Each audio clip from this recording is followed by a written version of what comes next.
Guilherme II foi o último imperador alemão, comandando o Reich durante 3 décadas, incluindo os 5 duros anos da Primeira Guerra Mundial.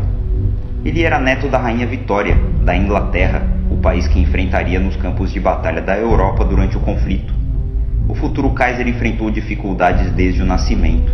Um parto traumático deixaria seu braço esquerdo inválido e sensivelmente mais curto que o direito, uma deficiência que ele passaria a vida tentando esconder, especialmente em fotos oficiais. Quando assumiu o trono alemão, o país vinha de quase 2 décadas de paz, em uma política de acomodação habilmente costurada por Otto von Bismarck, o chanceler de ferro, arquiteto da unificação da Alemanha em 1870. Apenas 2 anos depois de se tornar um imperador, aos 31 anos de idade, Guilherme II dispensou Bismarck e aumentou sua influência na política externa do país. Bismarck passou anos negociando alianças com a França e com a Rússia, para evitar a todo custo ter de lutar uma guerra em 2 frentes. Já o novo imperador sonhava com uma marinha tão grandiosa quanto a inglesa, que garantisse um poderio mundial aos alemães e a expansão de um império colonial na África e na Ásia. Prevendo a mudança na maré diplomática logo após a demissão do chanceler de ferro, os russos se apressaram em acertar uma aliança com os franceses, isolando a Alemanha. Guilherme II era um amigo próximo do príncipe herdeiro do Império Austríaco, Franz Ferdinand, assassinado por nacionalistas de origem sérvia em Sarajevo, na Bósnia, em junho de 1914. Ele ofereceu todo o apoio ao imperador austríaco Franz Joseph no ultimato que este apresentou à Sérvia, escolhida como a culpada pelo incidente. O problema é que a mobilização russa contra a Áustria, em defesa dos aliados sérvios, arrastou a Alemanha e o resto do continente para a Primeira Guerra Mundial. O conflito já se arrastava pelo 5º ano quando estouraram uma série de protestos entre soldados alemães, pegando Guilherme II de surpresa no quartel-general do seu exército em Spa, na Bélgica. Havia ameaças de motim, até mesmo na sua amada Marinha Imperial. O imperador foi forçado a abdicar ao trono no dia 10 de novembro de 1918 e cruzar a fronteira a bordo do trem imperial para a Holanda, país que lhe ofereceu exílio. O armistício que pôs fim à Primeira Guerra seria assinado logo no dia seguinte, na cidade de Compiègne, na França. Guilherme II viveria durante 23 anos na Holanda, até morrer aos 82 anos de idade, em 1941. Em meados dos anos 30, o antigo Kaiser chegou a sonhar com a restauração da monarquia na Alemanha, acreditando no interesse do partido nazista em sua causa. Mas Hitler, como tantos outros figurões nazistas, era um veterano da Primeira Guerra e não tinha nada além de desprezo pelo ex-imperador, a quem culpava pela maior humilhação sofrida pela Alemanha na história. Apesar da animosidade que sentia pelo antigo Kaiser, Hitler planejava trazer o corpo de Guilherme II a Berlim para um funeral com honras de Estado. A expectativa do Führer era cristalizar a ideia de que o seu terceiro Reich era um descendente direto do Império Alemão. No final, a vontade de Guilherme II de nunca retornar à Alemanha até que a monarquia fosse restaurada foi respeitada. Ele foi enterrado em Doorn, na Holanda, com a presença de alguns membros do primeiro escalão nazista. O desejo do Kaiser de que a suástica e outros símbolos nazistas não fossem utilizados em seu funeral, porém, não foi respeitado. Olá, aqui é Maurício Santos e você é mais uma vez bem-vindo aqui no canal Fatos Desconhecidos. A Rainha Vitória está na lista de pessoas mais importantes da família real inglesa. Bom, a gente inclusive já fez alguns vídeos sobre a era vitoriana aqui no canal. Mas o que você sabe sobre um neto com deficiência física da rainha, que foi imperador da Alemanha e contribuiu para o início da Primeira Guerra Mundial? Você sabe? Bom, são muitas informações de uma vez só. Então vamos com calma que eu conto todos os detalhes dessa história para você.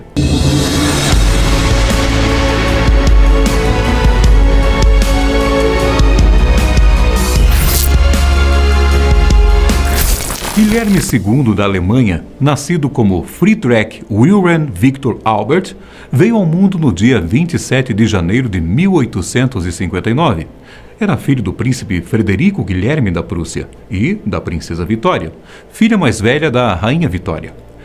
Ele foi o primeiro neto da rainha e do príncipe Alberto, mas ainda mais importante, era o primeiro filho do príncipe herdeiro da Prússia. Guilherme passou a ocupar, a partir de 1861, o segundo lugar na linha de sucessão ao trono da Prússia e também, a partir de 1871, o trono do Império Alemão.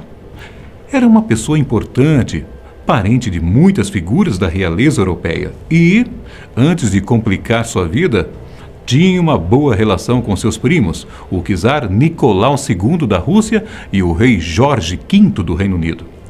O parto de Guilherme foi um pouco complexo e as consequências o acompanharam pelo resto de sua vida.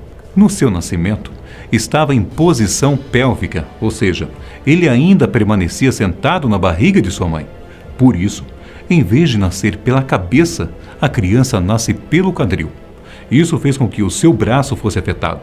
Guilherme nasceu com paralisia de Erbe, que é causada por lesão do grupo superior dos nervos principais do braço e que geralmente acontece durante o nascimento.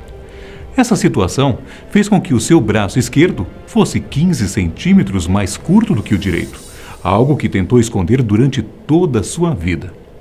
Até porque era uma pessoa importante e ter uma deficiência física nesses tempos não era algo que agradava à alta sociedade.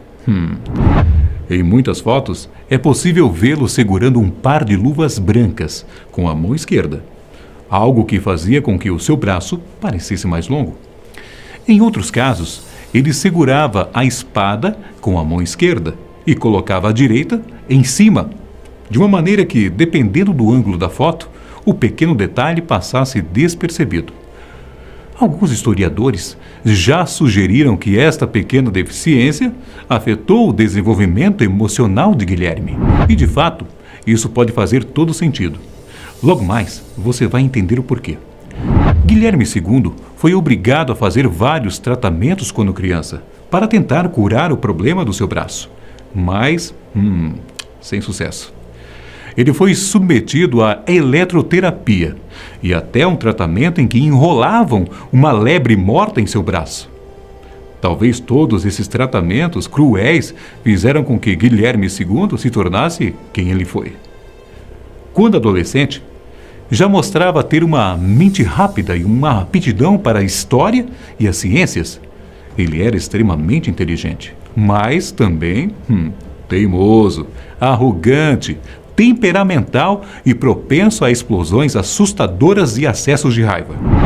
Bom, e assim como outros descendentes do Império Alemão, o jovem príncipe recebeu treinamento como oficial de cavalaria.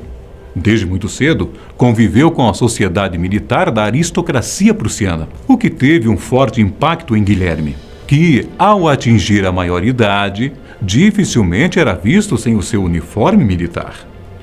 Quando jovem, demonstrou grande admiração pelos britânicos de seu império. Ele fez várias visitas à Inglaterra e à sua avó, a Rainha Vitória. O rapaz ficou especialmente cativado pelo tamanho e poder de fogo da Marinha Real da Inglaterra. E certa vez, disse ao príncipe de Gales que esperava um dia ter a sua própria frota. Quando mais novo, a relação de Guilherme com os pais era muito boa. Na verdade, ele idolatrava seu pai e o via como o herói das guerras da unificação. Porém, conforme Guilherme II foi ficando mais velho, passou a conviver com os opositores do pai. Otto von Bismarck, um famoso nobre diplomata e político prussiano, foi uma das pessoas que tentou colocar Guilherme contra os seus pais. O então chanceler queria usar o garoto como uma arma contra seus pais, para manter o seu domínio político. Devido a esse e outros fatores, o relacionamento de Guilherme II com sua família começou a se deteriorar. O mesmo acontecia com sua afeição pela Inglaterra, de quem passou a desconfiar. Ele então passou a culpar sua mãe por seu nascimento problemático. Numa explosão de raiva em 1889, Guilherme afirmou furiosamente que foi um médico inglês que matou seu pai e um médico inglês que o deixou aleijado. Tudo por culpa de sua mãe, que nunca deixou os médicos alemães cuidarem deles. Seu relacionamento com sua avó, a Rainha Vitória, também deu uma azedada. O jovem príncipe a descreveu como uma velha bruxa. A rainha Vitória, por sua vez, disse a um de seus ministros que Guilherme II era um jovem cabeça quente, vaidoso e teimoso. O pai dele se tornou Kaiser, ou imperador da Alemanha, em março de 1888. Porém, sofria de um câncer terminal na garganta e acabou morrendo poucos meses depois de assumir o trono. Foi então que Guilherme finalmente chegou ao poder, no dia 15 de julho de 1888, quando tinha apenas 29 anos de idade. Cerca de 2 anos depois, após sua coroação, ele resolveu romper com Otto von Bismarck, o mesmo chanceler que o colocou contra seus pais. Mas o agora Kaiser da Alemanha começou a cometer alguns erros cruciais em seu governo. Primeiro, nomeou chanceleres que eram funcionários públicos de alto escalão, em vez de estadistas. Por causa das suas péssimas escolhas, Bismarck previu que Guilherme levaria a Alemanha à ruína. Depois, as atitudes do Kaiser foram aos poucos acabando com sua imagem. Primeiro, ele deixou suas emoções e seu destemperamento afetarem a política externa alemã, o que resultou em uma péssima relação com outras nações. Também cometeu uma série de erros públicos, e o pior deles quando deu uma entrevista para um famoso jornal inglês em 1908. No caso, o Kaiser ofendeu os britânicos dizendo que eles eram loucos e nada confiáveis. Casado com Augusta Victoria desde 1881, o Kaiser também havia sido ferido politicamente quando surgiu o caso do escândalo de Harden e Ellenburg. Para quem não sabe, essa história é sobre uma polêmica envolvendo membros proeminentes do gabinete de Guilherme II, que foram acusados de conduta homossexual, algo que era proibido na época. Esse caso foi amplamente divulgado pela imprensa e é, muitas vezes, considerado o maior escândalo do Império Guilhermino. Em 1914, após o assassinato de Franz Ferdinand em Sarajevo, Guilherme achou que a guerra na Europa era inevitável. Ele e seus conselheiros acharam que, quanto mais cedo a guerra começasse, mais chances a Alemanha teria de sair vitoriosa.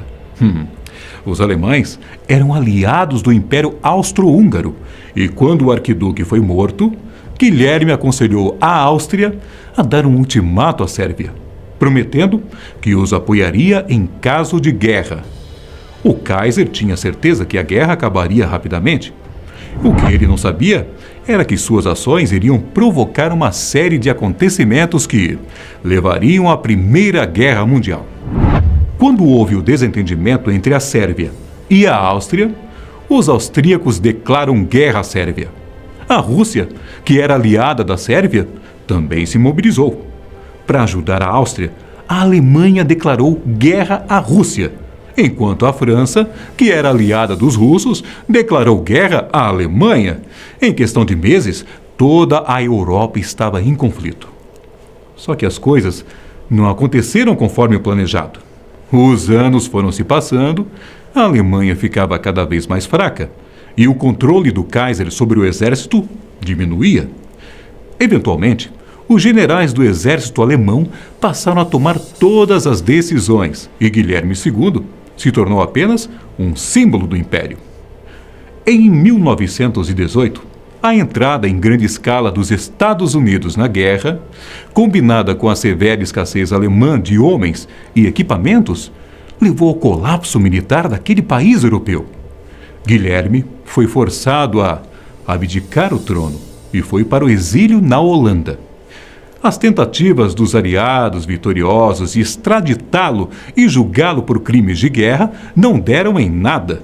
Com a ascensão de Adolf Hitler ao poder em 1933, Guilherme até teve esperanças de que o ditador nazista fosse resgatá-lo. Mas a verdade é que o próprio Hitler, que tinha lutado a Primeira Guerra Mundial, sentia desprezo e culpava o Kaiser pela maior derrota da Alemanha. Ironia do destino, hein? Talvez, né?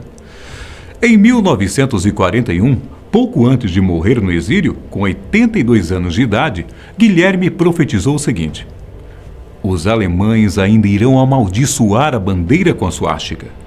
E esse foi o fim do neto desequilibrado da Rainha Vitória, que muita gente acredita ter sido tão destemperado assim por não aceitar sua deficiência física.